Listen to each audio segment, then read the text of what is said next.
नमस्कार सभी मेरे स्टूडेंट साथियों। जैसे कि आज की वीडियो की बात करें, आज की वीडियो परसेंटेज के पार्ट 2 पे होगी। पार्ट 1 की 2 वीडियो ऑलरेडी हम अपलोड कर चुके हैं और परसेंटेज को यदि बात करें हमने 7-8 हिस्सों में डिवाइड किया। तो ये पार्ट 2 की वीडियो है और आज की वीडियो के बाद आपके लिए एक अच्छी चीज़ ये होने वाली है कि आपको आज से ये समझ में आना स्टार्ट हो जाएगा कि हमारी जो प्रैक्टिकली अप्रोच की बात करें या बेसिक की बात करें वो आपको समझ में आना स्टार्ट हो जाएगा। दूसरी चीज़ ये है, इस टाइप के क्वेश्चन लगभग हर एग्जाम में आती है। क्वेश्चन भी रिपीट होते हैं और लॉजिक तो रिपीट होती है, हर एग्जाम में आता है जितने भी कॉम्पिटिटिव एग्जाम होते हैं। और बात करूँ एक सिंपल थी, जो इसके आधार पे आप 10-12 टाइप के ट्रिक कह लो या फॉर्मूले कह लो, वे जो रटते हो और उसके बाद आपको ये भी याद रखना पड़ता है कि इसमें प्रॉफिट होएगा या लॉस होएगा या नंबर हो गया संख्या का वो घटेगी या बढ़ेगी। ये सारी चीज़ें आपको आज से याद करने की ज़रूरत नहीं पड़ेगी, रटने की ज़रूरत नहीं पड़ेगी। समझने के बाद आपको ये चीज़ें इतनी आसान लगने लगेगी कि बहुत ही आसान है। थोड़ा वीडियो पे देखते टाइम आपको पेशेंस रखना पड़ेगा क्योंकि धैर्य सबसे ज़रूरी है, ठीक है। पेशेंस के बाद ये होगा जब आप इस वीडियो को देख लेंगे, इससे रिलेटेड चाहे 1000 क्वेश्चन क्यों ना आपके सामने आ जाए, आपको कभी पेन या रफ रजिस्टर को लेके बैठने की ज़रूरत नहीं पड़ेगी, माइंड में ही आप करते चले जाओगे। अब आते हैं अपने क्वेश्चन पे। एक बार क्वेश्चन को पढ़ लेते हैं। एक संख्या को, एक मिनट पेन ले लेते हैं।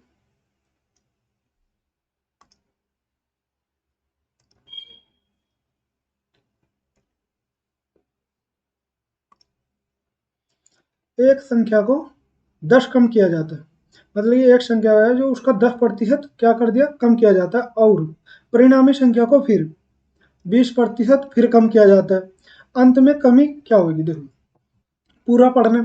भाई इसके आपने फॉर्मूले भी पढ़ोगे, लेकिन मैं कह रहा हूँ अभी उस चीज़ों फॉर्मूले की साइड चलते ही नहीं, पहले हम समझते हैं चीज़ें है क्या। प्रतिशत के बारे में मैंने आपको बताया था, जब भी किसी इंडिविजुअल इंटिटी की बात करी जाए या यूनिट की बात करी जाए, वो हमेशा हम क्या मानेंगे, 100 मानेंगे। यानी कि यदि अंकों में सिंपल शब्दों में बात करें, जो एक यूनिट हो गई, या देखो एक यूनिट के बारे में भी मैं आपको बताऊंगा कि कहाँ कहाँ ये यूनिट हम मानेंगे, किस किस तरीके से ये सिंगल यूनिट में कन्वर्ट होगा। वैसे इसको एक कहते हैं, लेकिन जहाँ बात प्रतिशत की करें वहाँ 100 हो जाएगा, ठीक है, 100%। अब क्वेश्चन में क्या कहा, जैसे एक संख्या तो वो क्या रही होगी, 100% रही होगी, ठीक है। अब उसमें से क्या किया, 10% कम किया, तो कहने का मतलब जो 100 था, भाई संख्या 100 थी ना, 100% थी संख्या खुद में, तो 100 का जब 10% घटा तो कितनी बची, भाई 100 का 10% 10 ही घटेगा ना, तो कहने का मतलब बच गया 90, ठीक है। और उसके बाद क्या, ये यहाँ तक चीजें हो गई खत्म। अब फिर क्या कहा, जो परिणामी परिणामी हमारा ये आया, उसका फिर हमने क्या कर दिया, या क्वेश्चन वाले ने क्या किया, जो एग्जामिनर ने बोला कि 20% फिर हमने माइनस कर दिया। अब इसका हम 20% माइनस करें, देखो इसका करना है, उसने खुद ही बोल दिया। तो 90 का 20% कितना होता है, 9 दूनी 18, ठीक है, 18 माइनस होएगा।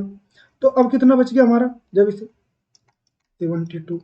अब बस ये देख लो, शुरुआत में हमारा क्या था ये, अब बचा कितना ये, अब कितना कम हो गया इससे, 28। यही हमारा आंसर है। इस तरीके से हम लोग सोल्व करेंगे। ये चीज़ें अभी मैं पेन मतलब ये आपको समझा रहा हूँ। एक टाइम आप ऐसा आएगा, जैसे अभी अपने नेक्स्ट क्वेश्चन पे चलेंगे, आप खुद ही दिमाग लगाना स्टार्ट कर दोगे। एक बार चाहो तो इसको दोबारा समझ लेते हैं, नहीं तो नेक्स्ट क्वेश्चन भी सेम ऐसा ही है। और अब आप, मैं फॉर्मूले की बात करूँ, फॉर्मूले इसके, अब यहाँ पे ये दोनों बार कम किया तो इसका एक अलग टाइप का फॉर्मूला दिया होगा और बताया होगा कि कमी हुई, ठीक है। अब चलते हैं नेक्स्ट क्वेश्चन पे, उस बात का जिक्र हम बाद में करते रहेंगे, आप लोगों को सारी चीज़ें पता ही है क्योंकि आप लगातार पढ़ रहे हो, ठीक है। इसमें हमने कोई फॉर्मूला नहीं लगाया, अभी हमारा 7 आ गया। अब एक एक तरीका और है, तरीका और भी हो जाएंगे, बस वे क्या है ना, बेसिक चीज़ें यही है। वेव कैलकुलेशन मैंने आपको कल मतलब पुरानी वीडियो में बताया था, ठीक है। जल्दी जल्दी दूसरे क्वेश्चन पे आते हैं। अब जैसे कि बात करें, ये हमारा दूसरा क्वेश्चन है, इसको भी पढ़ लेते हैं।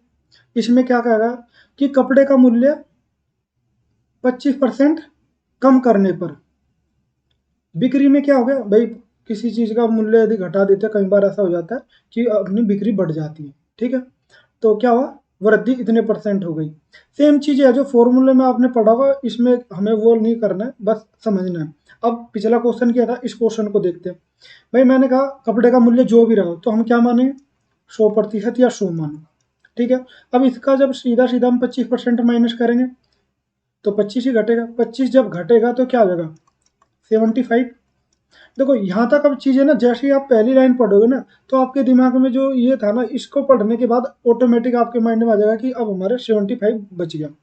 अब क्या हो, जब 75 बचा है ना भाई, हमने क्या रेट में कमी करी है ना, मूल्य में कमी करी, तो अब क्या हुआ, जो बिक्री थी वो बढ़ गई। अब जो बिक्री बढ़ेगी वो 100 पे नहीं बढ़ेगी, क्योंकि इस पे बढ़ेगी, क्योंकि ये कम हो गया।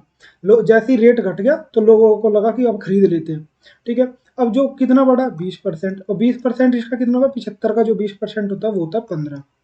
ये चीज़ें भी मैं बताऊंगा आपको कि ये कैसे करना है। बहुत ही आसान सी चीज़ है, बस एक टाइम पे आपको समझ में आ जाएगा कि 75 दूना 7.5 का 2 गुना कर दिया, 7.5 का 2 गुना कितना होता है, 15, तो 15 हो जाएगा। अब हम क्या करने हैं, ये यहाँ पे देखो वृद्धि हुई है, जो क्वेश्चन में कह रहा है वही करते चलना। वृद्धि हुई है तो क्या करेंगे, जोड़ देंगे, तो अब हो गया कितना, 90। ठीक है, ये हमारा फाइनल आ गया। और शुरुआत में क्या था, शुरुआत में था हमारा 100। अब बचा कि अब फाइनल में मिला कितना हमें, 90। कहने का मतलब 100 से कितना कम है ना भाई। यहाँ पे देखो, आपको याद करने की जरूरत नहीं है। जब आप फॉर्मूला लगाते थे हमेशा क्या करते थे कि हमें याद करना पड़ता था कि इसमें वृद्धि हुई है या लाभ हुआ है या प्रॉफिट हुआ है, या मतलब कि कह दो डिक्रीज हो गया या लॉस हो गया। इसमें ऐसा कुछ नहीं। इसमें जो पहले हमने फाइनल है ये हमारा, और आता क्या, 100 से कम आया तो हमारी क्या होगी, ऑलवेज हाश होएगा या कमी होएगी या लॉस होएगा, और इससे बढ़ जाएगा तो हमारा प्रॉफिट हो जाएगा। कुछ ज़्यादा दिमाग लगाना ही नहीं है। दिमाग को जितना फ्री छोड़ोगे ना, उतना ही आपके लिए बेनिफिट होएगा। बेनिफिट होएगा मतलब कि इतना ही आपका दिमाग अच्छे से काम करेगा। मान लो आपने बहुत सारे फॉर्मूले रट लिए, ट्रिक के नाम पे पता नहीं क्या क्या रट के बैठे हो, तो माइंड पे एक प्रेशर नहीं बना लिया, तो आपका दिमाग फ्री नहीं है, चल ही नहीं पा रहा, बोझ के नीचे दब गया। तो ये सारी चीज़ें हमें नहीं करनी। ठीक है, तो इसका हमारा आंसर क्या है, सोचना भी नहीं है कि वृद्धि। कई बार क्या होता है, आंसर निकाल लेते फिर यहाँ पे आके अटक जाते कि आंसर ये होएगा या ये होएगा, वृद्धि वाला या हास वाला, क्योंकि हमने फॉर्मूले रटे हैं। यहाँ पे आपको कुछ रटना ही नहीं है। ठीक है, चलते हैं नेक्स्ट क्वेश्चन पे। ये खत्म। अब बात करें, ये हमारा तीसरा क्वेश्चन है। इसमें भी ऐसा देखो सेम चीजें है। बशीर का कार्य समय। देखो, अभी पहले हमने संख्या ली, फिर हमने कपड़े का मूल्य लिया, अब हमारा आ गया कार्य समय। तो ये सारी एक टाइप से एक यूनिट बनती जा रही है। जैसे में 3-4 क्वेश्चन करेंगे ना, तो अब आपको समझ में आने लगा होगा कि ये सारी एक यूनिट में कन्वर्ट हुई।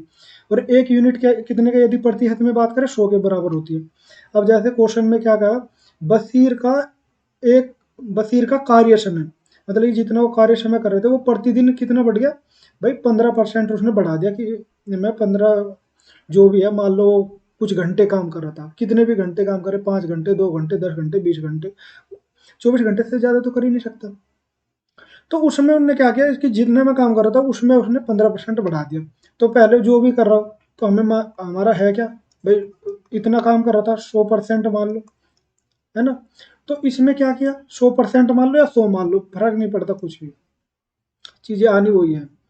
अब कितना हो गया, देखो जैसे ही पिछले क्वेश्चन के हिसाब से हिसाब लगाएंगे, तो जब 15% बढ़ा तो सीधा सीधा कितना हो गया, 115 हो गया।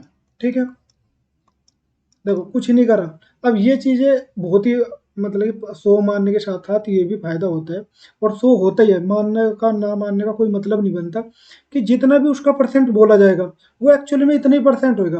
अब 100 का 15%, 15, तो 100 में 15 जोड़ दिया हमने, कितना हो गया, तो 115 हो गया। अब उसके बाद क्या होगा भाई, जब वही है, जब आदमी ने कहा कि भाई मैं ज़्यादा काम करूंगा, तो काम के साथ साथ ओवर टाइम क्या क्या है ना, पैसा ज़्यादा मिलता है, तो उन्होंने कहा कि ठीक है, हम तेरा वेतन भी बढ़ा देते हैं। वेतन भी बढ़ा। अब क्या, जो वेतन बढ़ेगा वो इसका नहीं बढ़ेगा, वेतन किसका बढ़ेगा, इसका बढ़ेगा। अरे 115 का 20% कितना होता है, मुझे तो पता है, आप लोग भी जान जाओगे, एक टाइम ऐसा आएगा। देखो मैंने क्या किया, 11.5 का, ये जो होता है ना 115 को मैंने ये कर लिया, 11.5 का दुगुना कर लिया। ठीक है, 11.5 का जो दो गुना होता है वो कितना होता है भाई, 11 दूनी 22 और 23। कहने का मतलब 11.5 का जो दुगुना करेंगे 23 करेंगे। अब हमारा क्या, दोनों बार क्या बढ़ा हुआ है, यहाँ पे भी बढ़ा, यहाँ पे भी बढ़ा। जब दोनों बार बढ़ा तो जोड़ देंगे। अब कितना हो गया, इसको और इसको जोड़ देंगे, 138 हो गया ना। अब शुरुआत में हमारा कितना था, 100 था। अब बढ़ के हमारा आ कितना गया, 138। कितना बढ़ा, देखो यहाँ पे निकालने की भी जरूरत नहीं है, जितना 100 से बढ़ेगा, 38 बढ़ा तो 38 ही प्रतिशत हो जाएगा, यही आपका आंसर है। ठीक है, इसमें लॉस मान ले, हानि मान ले, सारी चीज़ें कितनी आसान हो जाएगी आपके लिए, बहुत ही, कोई इतना माइंड का यूज ही नहीं करना। अब आपको समझ में आने लगा होगा कि जैसे हमारे 3 क्वेश्चन हो गए तो 3 फॉर्मूले आपके दिमाग से हटते चले जाएंगे। ठीक है, अब आपको ये भी रटने की जरूरत नहीं है कि जो फॉर्मूला लगाने के बाद अब ट्रिक सोचते थे ना, ये ट्रिक लगाने के बाद कि अब इसमें हाश हुआ था, वो सारी चीज़ें आपके माइंड से हट गई। अब ये हो गया क्वेश्चन। ठीक है, और देखो 2019 में सीजीएल टायर 2 में आया हुआ एग्जाम है, और करने का तरीका देखो कितने आसान तरीके से हो रहा है। जब आप इसको खुद करोगे ना, या इसमें कुछ चीजें रखोगे, तो पढ़ते पढ़ते ही समझ में आ जाएगा कि पहले 115 हो गया, फिर 115 का 20% था, मतलब कि 11 का दुगुना करा 23, 15 और 23 38, यही आंसर है। इतनी तेजी से आंसर होगा। चलते अपने नेक्स्ट क्वेश्चन पे। अब बात करें हम अपने चौथे क्वेश्चन की, बात करते हैं। चौथे क्वेश्चन में क्या दिया गया देखो, अभी तक बात आ रही थी केवल एक बार बढ़ रहा था और एक बार घट रहा था, या दोनों बार बढ़ रहा था या दोनों बार घट रहा था। ठीक है, इस टाइप से अब चीजें कितनी ये आ गई। ये भी टायर 1 के, एलडीसी के टायर 1 में आया हुआ क्वेश्चन है। अब इसमें क्या, या तो 2 बार घटेगा या 2 बार बढ़ेगा। अब आगे संख्या 3 बार। अब यहाँ पे यदि हम फॉर्मूला भी याद करने जाए ना, तो इतना बड़ा फॉर्मूला है जिसको देखने के बाद ना हमारे दिमाग के तोते उड़ जाएंगे। लेकिन यदि हम ट्रिक अपनी वही ट्रिक कह लो या बेसिक कह लो, अपने पुराने बेसिक का यदि हम यूज करें ना, देखो तो इसमें पहले जैसे लाइन पढ़ते हैं, पहले क्वेश्चन पढ़ लेता हूँ फिर करूंगा। एक संख्या में 30% की कमी हुई, फिर 30% की वृद्धि हुई, और फिर उसके बाद 10% की कमी हुई, तो संख्या में कितने प्रतिशत की शुद्ध वृद्धि। यदि फॉर्मूला होगा, फॉर्मूले में क्या होगा, जानबूझ के एग्जामिनर ने क्या किया आप लोगों के साथ, कमी और वृद्धि दे दी, क्योंकि उसे पता है कि आप फॉर्मूले ट्रिक के आधार पे आओगे, वहां आपको यदि याद होगा तभी कमी या वृद्धि लगा पाओगे। लेकिन यदि आप बेसिक से चलते हो, आपको किसी चीज की जरूरत नहीं। एग्जाम्पल दिखाते हैं। पहली लाइन पढ़ी, भाई कोई भी एक संख्या थी, कहने का मतलब 100% या 100 थी। जब माइंड में हमें पता है तो ऑटोमेटिक जब कमी हुई तो 70 आ गया यहाँ पे। ठीक है, 70 आ गया, फिर उसने क्या किया, 30% की वृद्धि हुई, तो 70 का हम 30% निकालेंगे। ठीक है, 30% निकाला तो 21 हो गया, क्या आने का मतलब वृद्धि हुई तो जुट गया होगा। तो यहाँ पे हमारा क्या होगा, 91। और 91 में फिर क्या किया, 91 में फिर क्या किया, 10% की फिर कमी कर दी। अब कमी क्या हुई, इसमें होगी। अब देखो 9.1 हो जाएगा ना इसका 10%, यही हम घटा देंगे इसमें से। है, या तो ऐसे कर लो, या फिर हमें क्या करना है, इसमें से घटा के चेक कर लो कि 100 के रेस्पेक्ट में कितना, या फिर सीधा सीधा और कम कर देख सकते हैं कि भाई 9 तो ये कम हो गया था, और 9 ही 9.1 ये कम हो गया, क्योंकि इसमें भी कमी की बात करेगी। कमी हुई तो दोनों की कमी को एक साथ जोड़ देंगे, 18.1। और ये है क्या, देखो जो क्वेश्चन में कहा, पहले तो हमारा वैसे ही कम हो गया था, 9 तो यही कम हो रहा, और 9.1 ये कम हो रहा, तो 18.1 कमी होगी। और हमें क्या होता है, पास के स्थान तक बताना, तो हमारा आंसर हो जाएगा फोर्थ।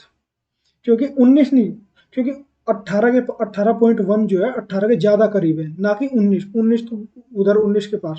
तो इसलिए हम ये लगाएंगे। यदि एक मान लो, अभी समझा देता हूँ कि बच्चे कुछ हो सकता है ये बोलने लगे कि 19 क्यों नहीं लगाए। यदि इन केस ये आ जाता, तब हम इसे 19 लगा लेते, लेकिन अभी हमारा क्या है, 18 के ज्यादा नजदीक है, तो ये लगाएंगे। ठीक है दोस्तों, इसी टाइप से करना। अब इसमें देखो कुछ नहीं है, अगला क्वेश्चन करेंगे, और ऐसा नहीं है कि मैंने कहीं से उठा के ऐसे ही रख लिया। ये एलडीसी के 4 तारीख को 2019 के तृतीय पाली में आया क्वेश्चन है, और कितने आसान तरीके से आपने कर लिया। जैसे क्वेश्चन पढ़ा माइंड में आ गया 70 के बाद फिर आपने देखा, फिर पहले कमी करी फिर वृद्धि करी, तो हम क्या करेंगे, 70 का 30% निकालेंगे। 70 का 30%, 7 के 21, कहने का मतलब जुड़ा है, तो 70 में जुड़ेगा। 70 में जैसे हमने जोड़ा क्या होगा भाई, 70 में 21 जोड़ा 91, और 91 का फिर क्या किया, उसने 10% की फिर कमी करी, तो 91 का यदि हम 10% निकालेंगे तो 9.1 आ जाएगा ये। फिर है कमी, कहने का मतलब 9 तो पहले ही कम हो चुका था, और 9.1 ये कम हो गया, तो क्या हुआ, पूरा का पूरा हमारा आंसर आ गया। या तो आप ऐसे, ये एक तरीका, ये देखो बेस्ट अप्रोच यही है, हम इसको जोड़ेंगे तो 18.1 की कमी, तो ये आ जाएगा। या आप ऐसा भी कर सकते हो, 9.1 इसमें से घटा लो, और जब घटाएंगे फिर इसमें से चेक करोगे, तो आपको ऐसे ही पता चल जाएगा कि हमारा आंसर क्या है। ठीक है, चलते हैं नेक्स्ट क्वेश्चन पे। और यही करना है, कुछ भी नहीं है, फॉर्मूले भूल जाओ। अब इसमें ए बी सी डी वाला मत लगा देना कि 3 बार घट रहा तो फिर, या 2 बार वाला, पहले 2 बार निकालो फिर निकालो। ये सबसे बेस्ट अप्रोच है, मैं आपको बता दूं। और ये कभी लाइफ टाइम आप भूलने वाले नहीं हो, क्योंकि आपने इसमें कुछ रटा नहीं है, सिंपल आपने अपने माइंड का यूज किया। नेक्स्ट क्वेश्चन पे चलते हैं। ये हमारा 5वां क्वेश्चन है। 4 क्वेश्चन हो चुके हैं और ये बिल्कुल जैसे हमारा लास्ट क्वेश्चन हुआ ना, चौथा क्वेश्चन सेम उसके जैसा ही क्वेश्चन है, बस इसमें कुछ चीजें चेंज हुई है। एक बार क्वेश्चन को पढ़ लेते हैं। 30% की कमी की गई। देखो, आप अब जैसे कि लास्ट क्वेश्चन क्या था, उसमें आपके दिमाग में आ गया था, अब पढ़ते पढ़ते आप स्टार्ट कर दोगे, माइंड में हो गया होगा, जहां तक मेरा ख्याल है आपके दिमाग में आ गया होगा कि जैसे 30% की कमी हुई, तो आपके दिमाग में आ गया कि 70% रह गया, जो मतलब कि एक्चुअल में 100% होती है, वो हर क्वेश्चन में मैं लिख देता हूँ जिससे आपके, है ना। अब माइंड में इतना आ गया कि क्या हो गया, जैसे ही पहली लाइन पढ़ी कि 30% की कमी, कहने का मतलब 70 बचा, फिर क्या हो, 30% की वृद्धि, तो हम वृद्धि किसकी करेंगे, इसकी करेंगे, इसका 30% निकालेंगे, इसका 30% निकालेंगे, 7 से 21, 21 में जोड़ दिया, यहाँ तक हम पहुंच गए 91।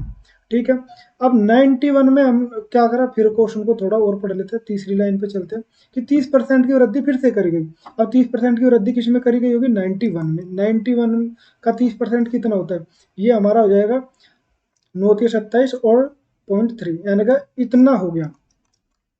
अब इसको जोड़ लेंगे, इसको जब जोड़ा 118.3। अब इससे देखो कितना ज्यादा है भाई, 100 से कितना ज्यादा है, 18.3। और यदि बात करी जाए, हमारा आंसर 18 के ज्यादा नजदीक है। और देखो, इसमें यह भी पता नहीं करना कि वृद्धि हुई या कमी हुई, 100 से ज्यादा हो रहा तो ऑब्वियसली है बढ़ा ही होगा। ठीक है, बढ़ा है, कहने का बड़ा होगा नहीं, बढ़ा ही है। जो 100 से ज्यादा होएगा तो बढ़ेगा, और यदि 100 से कम होएगा तो कमी होगी। ठीक है, ये हमारा आंसर हो गया।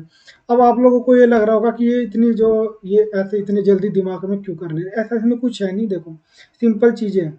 मान लो 70 होता है और इसका 30% निकालते, तो कैसे करते, भाई यही करते हैं ना, जो फॉर्मूला भी मान लो 1% की लगा ही लेते हैं आपके हिसाब से, तो ये इसी टाइप से चलता है ना, 7 से 21, बस यही हो गया। यही मैंने तेजी से कर दिया। जब आप भी थोड़ा सा कैलकुलेशन करोगे ना, तो आपको भी समझ में आ जाएगा कि कैसे होता है। ठीक है। और अब बात आई इसकी, सेम चीज है इसके साथ करिए, 9 से 27 वही मल्टीप्लाई करके ये आ गया, और ये हमारा आंसर हो गया 5। अब चलते हैं अपने छठे क्वेश्चन पे।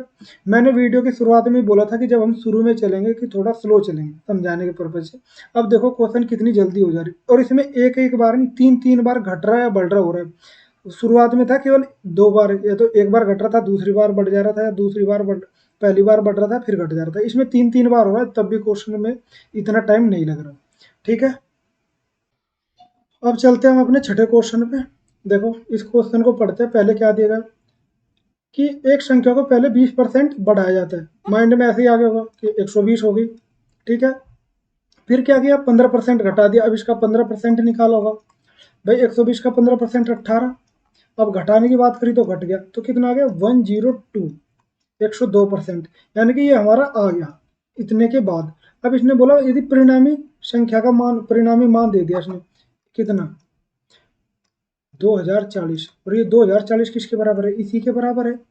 कहने का मतलब यही, हमने पिछली जो पहले टाइप का जो क्वेश्चन किए हैं हमने 2 वीडियो में, ये इक्वलिटी सोल्व करनी जानी। इक्वलिटी सोल्व करने का आपको तरीका बताया भी था, यहाँ पे भी एक बार कर दे रहा, क्योंकि हो सकता है कुछ स्टूडेंट ने पुरानी वीडियो ना देखी। ठीक है। अब ये क्या करते हैं, 1% के बराबर निकाल लेते हैं। ये क्या चले जाएगा, 2040 डिवाइड बाई 102, और इससे इसको काट दें, और ये आ जाएगा हमारा कितना, 20। ठीक है। अब 100% के बराबर निकाल लो, क्योंकि जो आरंभिक क्या था, आरंभिक हम 100 ही मानते हैं ना। ठीक है। अब 100 के बराबर ही निकालना, क्योंकि पूछा हमसे आरंभिक मान है। तो 100 के बराबर, जब 1 के बराबर 20, तो 100 के बराबर सीधा हमारा 2000 हो जाएगा। ठीक है, यही आंसर है। देखो स्पीड बढ़ी ना, ऐसे ही आपका एग्जाम में होएगा। ठीक है, चलते हैं अपने नेक्स्ट क्वेश्चन पे। अब बात करते हैं लास्ट क्वेश्चन की। ये हमारे टाइप 2 का परसेंटेज का जो टाइप 2 है उसका लास्ट क्वेश्चन है, और वैसे 7वां क्वेश्चन है। अब इस क्वेश्चन को करते हैं, थोड़ा सा घुमावदार क्वेश्चन मैंने जानबूझ के लिया, जिससे आप थोड़ा सा और इम्प्रूवमेंट कर सको और पुश कर सको अपने आप को, समझ सको। अब पढ़ते, किसी वस्तु का मूल्य 20%, माइंड में ऐसे ही आ गया होगा कि जैसे 20% की कमी, परसेंट घटा तो 80 रह गया। ठीक है। अब जैसे भाई मूल्य में जब कमी होती है तो कहीं ना कहीं क्या हो जाता है, बिक्री में वृद्धि हो जाती है, और बिक्री में वृद्धि कुछ परसेंट की भी वो उन्होंने बताया नहीं, वो निकालना में। लेकिन उससे ने क्या होता है कि हमें प्रॉफिट कितना होने लगा, 60%। 60% प्रॉफिट का मतलब क्या है, कि जो वृद्धि हुई होगी ना भाई, ये 100 होता है ना शुरुआत में, तो इस पे हमें 60% कब मिलेगा, जब ही मिलेगा ना जब ये 160 हो जाए। ये समझ रहे ना, इस पे बढ़त, यदि इस पे हम इसको बोल दे 110 हो गया, तो कहने का मतलब 10% का इंक्रीज हो जाएगा या 10% की वृद्धि हो जाएगी या प्रॉफिट हो जाएगा। तो यहाँ पे इसने बोला है कि 60%। 60% का प्रॉफिट का मतलब है कि ये जो 60% मिलेगा, ये जब मिलेगा जब हम 100 को 160 कर दे, ठीक है। और ये 160 किसके रेस्पेक्ट में मिला भाई, 20% की कमी होने के बाद, यानी 80 से सीधा हमारा कितना पहुंचा, 160। और एक चीज सोचो, डबल बढ़ना या दुगुना बढ़ जाना, या किसी चीज को 100% बढ़ा देने पे ही वो दुगुना होता है। जैसे 80 से 160 का जाना, कहने का मतलब सीधा सीधा 100% की वृद्धि हुई है, 100% बढ़ाएंगे, यही हमारा आंसर है। ठीक है। अब इसी टाइप से आपको बाकी के भी माइंड लगाना है, और इसमें कुछ चीज़ें आप अपने हिसाब से चेंज कर लेना। और इसके बाद भी यदि आपको कहीं पे कोई कन्फ्यूजन होता है, आप हमें कमेंट कर देना, हम आपको या तो वहीं पे आपको सोल्यूशन दे देंगे, या आप ऐसा करना, आप अपना नंबर भी कमेंट कर सकते हो, तो उसमें हम इंडिविजुअली आपको वीडियो बना के भी भेज सकते हैं और इस टाइप को पूरा क्लियर करा सकते हैं। ठीक है दोस्तों। और यदि आपको मेरा पढ़ावा समझ आ रहा हो या आसान लग रहा हो, तो आप चैनल को सब्सक्राइब कर दीजिए, जिससे हम लोगों को ये लगे कि भाई आप लोगों को समझ आ रहा, तो हमें भी मोटिवेशन मिलता रहे। क्योंकि आपको समझ आएगा या आपको अंडरस्टैंड हो रही चीज़ें, वही हमारे लिए मोटिवेशन है, और हमें कुछ नहीं चाहिए आप लोगों से। यदि आपको अच्छा लग रहा है, चैनल को सब्सक्राइब जरूर करिए। और यदि कुछ चीज़ें ना समझ में आए, उसे कमेंट में आप लिख दीजिए, हम कोशिश करेंगे उसमें इम्प्रूवमेंट करके आपको समझाते रहे। ठीक है दोस्तों। ओके, मिलते हैं नेक्स्ट वीडियो में, और टाइप 3 होएगा ये। और ऐसे ही पढ़ना, देखो इसमें अब हमने कोई भी फॉर्मूले का यूज नहीं करा, यदि आपने देखा होगा ना, इसमें कोई फॉर्मूला बता ना, हमने ये बता कि आपको ये याद करने की ज़रूरत है कि इस टाइप से हो तो कमी आएगी और इस टाइप से आ जाए तो वृद्धि होगी। बस हमने यही बताया कि 100 के रेस्पेक्ट में जो घटता है तो घट, हम कमी दिखा दें, और 100 से ऊपर बढ़ता है तो वृद्धि हो जाती है, बस सिंपल, यही अपना बेसिक था। Okay, thank you.